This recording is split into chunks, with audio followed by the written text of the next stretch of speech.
Kia ora, Helen Brums here, coming to you live from Surprise in Arizona. I hope you're all having a super fantastic sparkling day.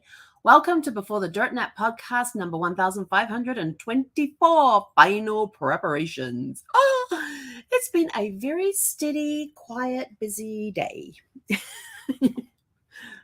Quiet, busy. Doesn't quite go together, but it did. So, as you can see, I got my hair chopped. I found a nice hairdresser. She's awesome. Her name's Charisma. And she's this gorgeous little 1-year-old. Oh my gosh. She's got pictures at her workstation of this gorgeous little 1-year-old. Oh, she was such a darling.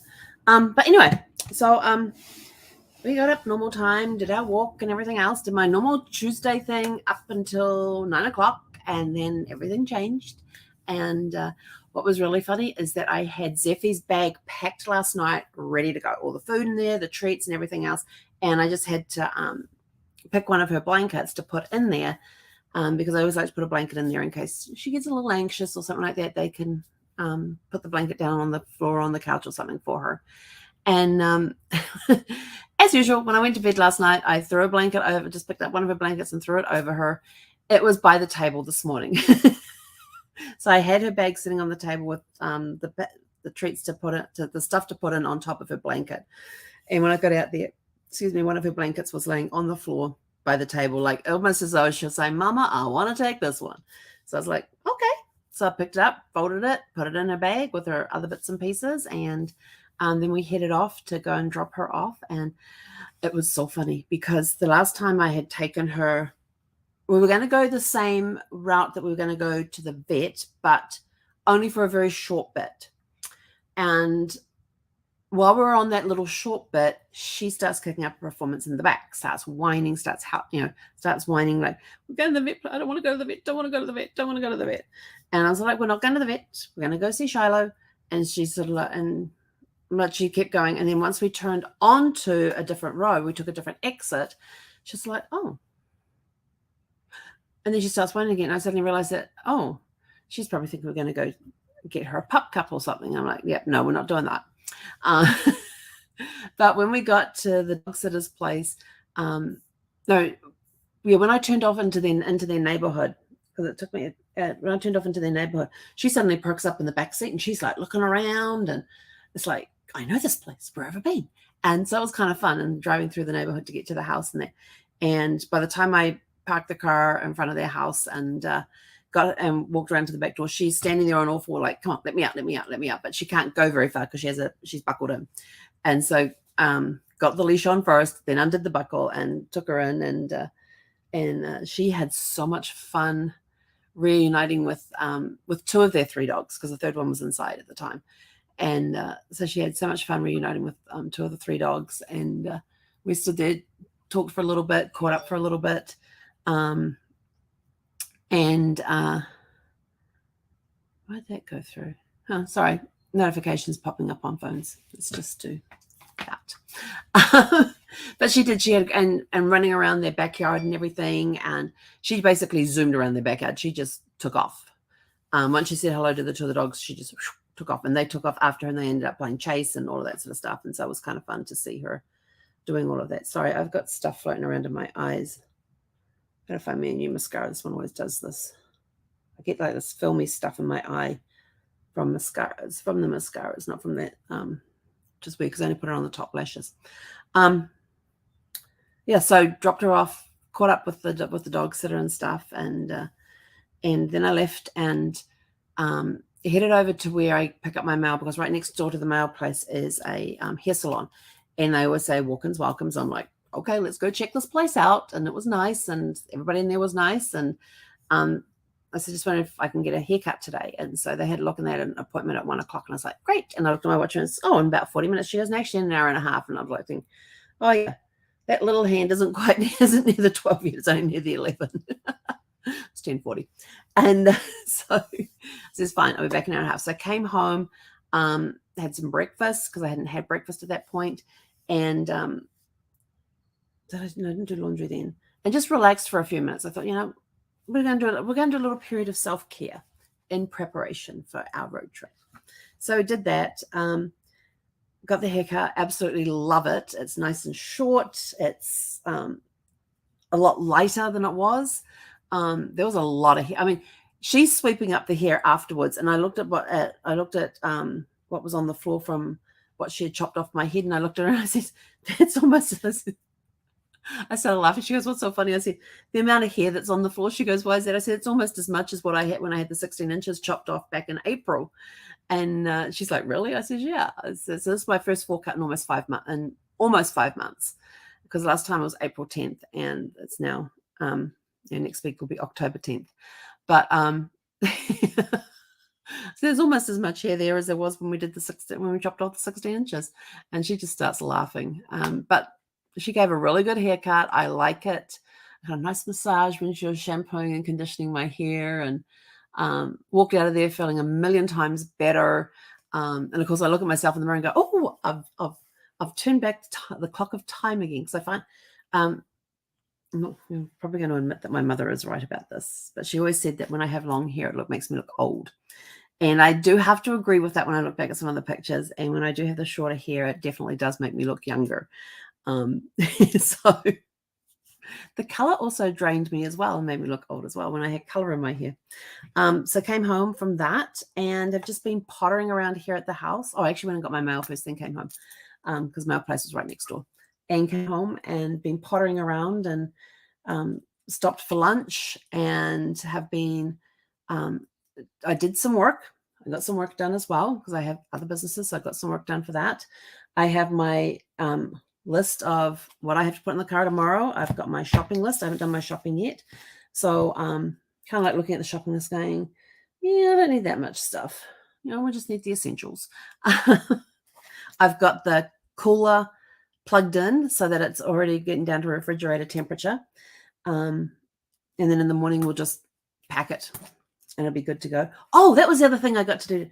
So 2.5 months ago, back on the 17th of July, 17th of August, they came in and installed solar panels. I thought they were done. They said, they're up, they're working. I'm like, excellent, now I'm on solar panels. Yay.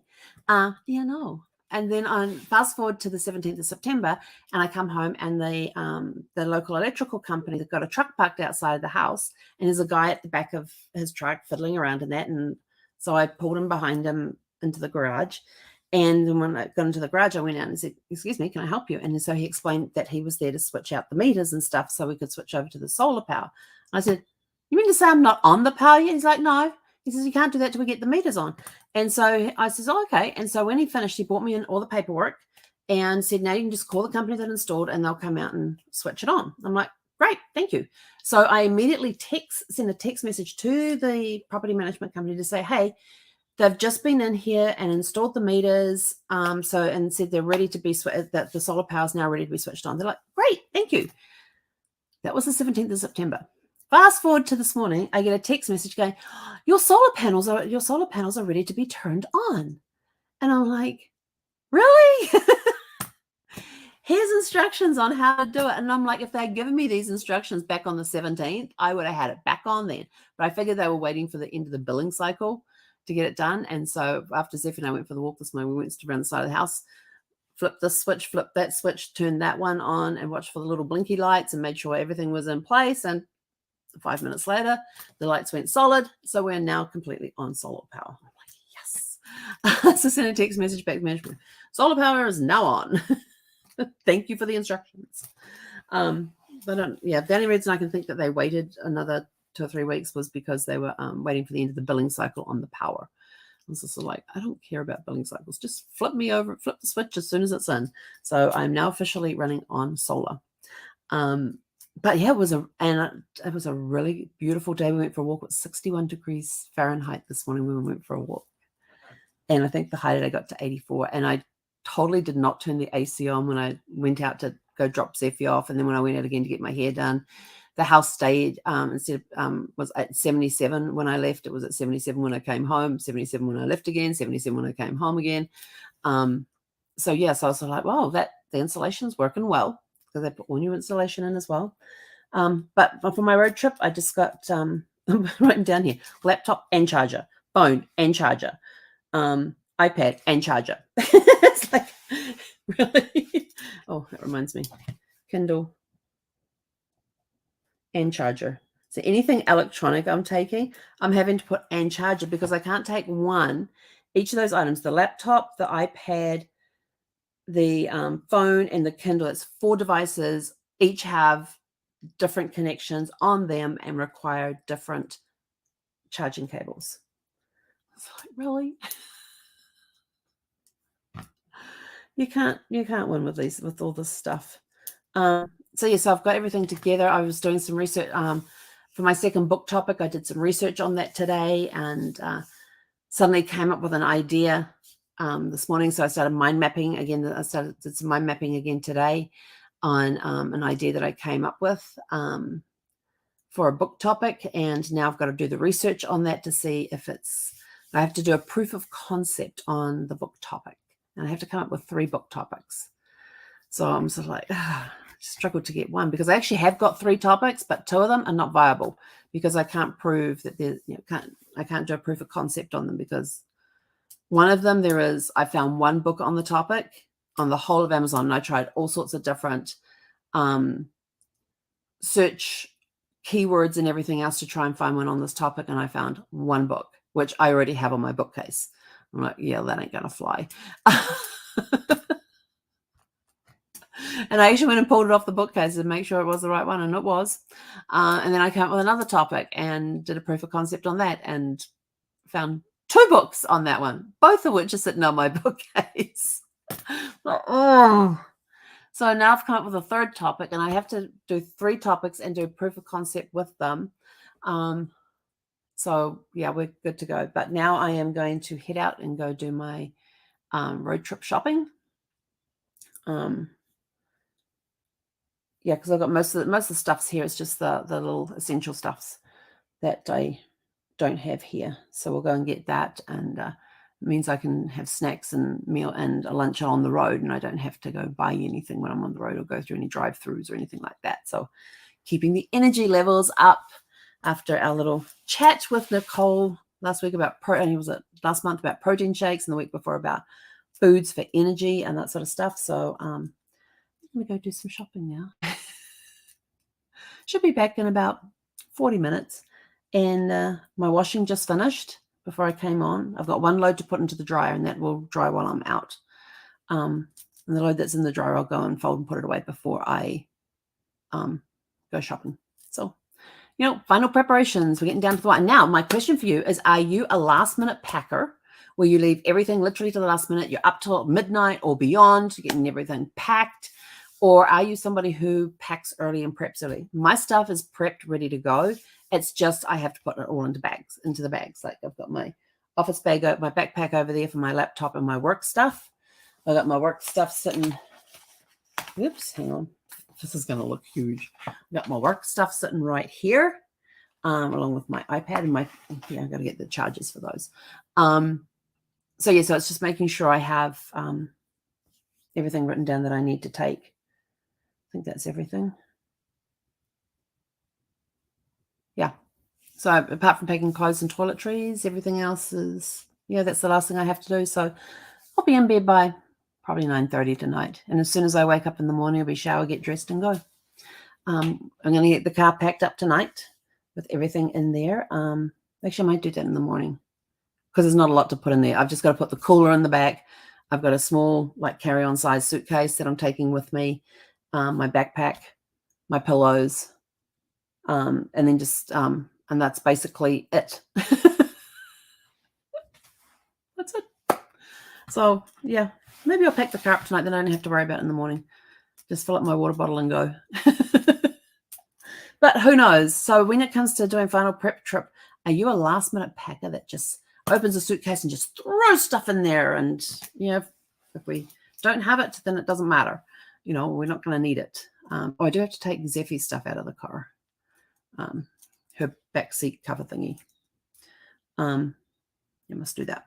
Or are you somebody who you're packed and ready to go like 3 to 4 days beforehand? I have clients who are like that. They call me in a panic 2 weeks before the cruise saying, what clothes do we need to, what do we need to take? What do we need to take? We need to know what to take. We've got to pack. We've got to pack. We've got to pack. I'm like, you've got 2 weeks. They're like, yes, I know. But they'll be packed. All their packing will be completely done 4 days before they leave. And then it's making sure, it's just them making sure that they have everything in place. Like, do you know where your passport is? Do you know where your travel documents are? Do you know where your visas are? Do you know, do you have your itinerary printed out? Do you have, and I'm going down the important stuff. Clothes, I don't care if they have clothes with them or not. That's up to them. Passport, and I always make sure that that they get printed copies of that they do printed copies of their reservation information, just in case the system goes down somewhere or they're unable to access the information on their phone. They have a paper copy backup, and I'm always with them. Put that in your carry-on. Put the passport in your carry-on, because you are not going to see when you get to the airport. You're going to pick up when you get to your destination where the cruise ship's going to be, you're going to be picking up that suitcase, especially if they fly in the day of. I always recommend flying the day before. And with the way airlines are canceling flights right now, it is even more important that you fly in the day before, that you plan to fly in the day before and yes, you got to spend a night in a hotel. Yes, it's an extra expense, but it means you'll get on the cruise ship the next day. So, and even go on 2 nights before, just to be on the safe side. Some people want to go on 2 nights before, and then they've got a day in the area. They go around looking, they go play tourist in whatever area they're in.